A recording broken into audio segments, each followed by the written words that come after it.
மவனே என்ன மோதிடவாடா. இன்னைக்கு நம்ம கோவக்காரன் ஹல்க் காமிக் சீரிஸோட இஷ்யூ 9ல இருக்கோம். ப்ரீவியஸ் இஷ்யூ பார்க்கறவங்க ப்ளீஸ் போய் செக் பண்ணிட்டு வந்துருங்க. நம்ம சேனல்ல ஆல்ரெடி அப்லோட் பண்ணிட்டோம். நேத்து தான் நம்ம சேனல்ல ஃபர்ஸ்ட் லைவ் ஸ்ட்ரீம் பண்ணியிருந்தோம். RDR 1 லைவ் ஸ்ட்ரீம் பண்ணியிருந்தோம். அதை தொடர்ந்து இன்னைக்கு நம்ம சேனல்ல லைவ் ஸ்ட்ரீம் இருக்கும். மறக்காம எல்லாரும் லைவுக்கு வந்துருங்க. இப்போதைக்கு இந்த வீடியோவை கிக் ஆஃப் பண்ணிடலாம்.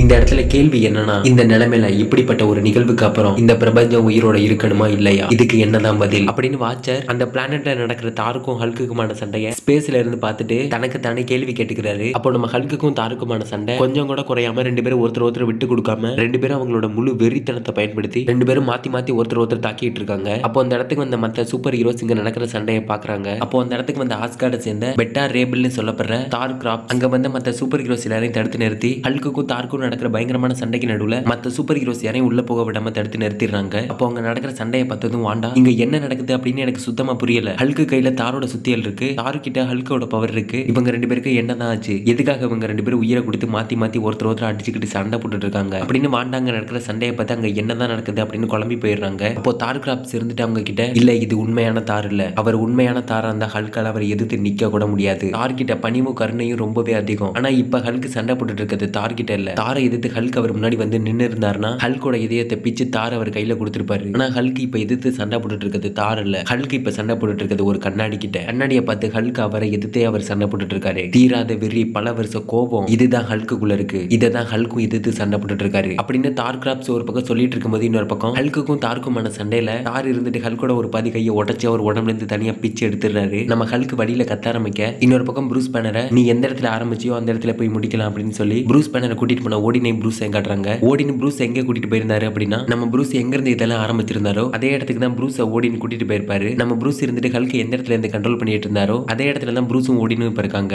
ஹல்கோட கையை தார் உடைச்சதும் இந்த பக்கம் ஹல்க கண்ட்ரோல் பண்ணிட்டு இருந்த ப்ரூஸும் வழியில கத்த ஆரம்பிக்கிறாரு. ஹல்கும் தாரும் சண்டை போட்டுட்டு இருக்கும்போது திடீர்னு அவங்க சண்டை போட்டுட்டு இருந்த இடத்துல இருந்து மரம் ஒண்ணு வெளியே வந்து தாரை இறுக்கி பிடிச்சிடுது. அப்ப தாரை இருந்துட்டு அவர் பிடிச்ச மரத்தை கையால குத்தி உடைச்சதுல இருந்து வெளியே வரதுக்கு ட்ரை பண்றாரு. அப்போ அந்த மரம் தாரை இறுக்கி பிடிச்சு தாரு கொஞ்சம் கூட அசையாத மாதிரி அந்த மரம் அவரை இறுக்கி பிடிச்சிடுது. அப்போ ஹல்க் அவர் கையில வச்சிருந்த சுத்தியில தார் கிட்ட நீட்டி தார் ஓடினோட மகன், நீ மக்களுக்கான அரசன், இடிகளின் அரசன் அப்படின்னு ஹல்க் அவர் கையில வச்சிருந்த சுத்தியில வச்சு தார் கிட்ட நீட்டி சொல்லிட்டு இருக்காரு. அப்போ தாருக்கு கொஞ்சமா ஆஸ்கார்டோட ஞாபகம் வருது. ஹல்க் அவர் கையில வச்சிருந்த தாரோட சுத்தியில வச்சு உன்னை சுத்தி இருக்கிற கெட்டது எல்லாமே உன்னை விட்டு விலகட்டும் அப்படின்னு ஹல்க் தாரை பார்த்து சொல்லிட்டு அவர் கையில வச்சிருந்த சுத்தியில வச்சு தாரை பிடிச்சிருந்த அந்த மரத்து மேல ஓங்கி அடிக்கிறாரு. அப்படியே அந்த இடத்துல தாருக்கும் ஹல்க்குக்கும் நடுவுல ரெண்டு பேருக்கு நடுவுல ஒரு மிகப்பெரிய வெடிப்பு ஏற்படுது. இந்த வெடிப்புல ஹல்க் ஒரு பக்கம் பறந்து போய் விழுந்துறாரு, இன்னொரு பக்கம் தார் பறந்து போய் ஒரு இடத்துல விழுந்துறாரு. ஹல்க் உருவத்துல இருந்த தார் அந்த வெடிப்புனால தன்னோட பழைய நிலைமைக்கு திரும்பிடுறாரு. ஹல்க் கையில இருந்த சுத்தியில அந்த வெடிப்புனால ரெண்டு பேருக்கு நடுவுல வந்து விழுந்துடுது. ஹல்க் உருவத்துல இருந்து பழைய நிலைமைக்கு திரும்பின தார் அந்த சுத்தியில பழைய மாதிரியே தார் அவரோட கையால தூக்குறாரு. தார் அப்படியே அண்ணாந்து வானத்தை பார்த்து இதை என்னால நம்பவே முடியல அப்படின்னு சொல்றாரு. அப்போ வானத்துல அயர்மேன் சாண்டா கிளாஸ் மாதிரி ஒரு என்ட்ரி கொடுக்குறாரு. அப்போ ஹல்க் இருந்துட்டு ஒரு வழியா எல்லா பிரச்சனையும் முடிஞ்சிருச்சு அப்படின்னு நினைச்சிட்டு ஹல்க் அந்த இடத்துல இருந்து ஜம்ப் பண்றாரு. இதோட இந்த கோபக்காரன் ஹல்க் காமிக் சீரிஸோட இஷ்யூ 9 முடியுது. இது ரொம்ப சின்ன இஷ்யூ தான், டக்குன்னு முடிஞ்சிருச்சு. அடுத்து என்ன நடக்க போகுது அப்படின்றத பத்தி தொடர்ந்து பார்ப்போம் அடுத்த இஷ்யூல. அப்படி நம்ம சேனலுக்கு சப்ஸ்கிரைப் தட்டி விட்டுருங்க. அடுத்த வீடியோல பார்க்கலாம்.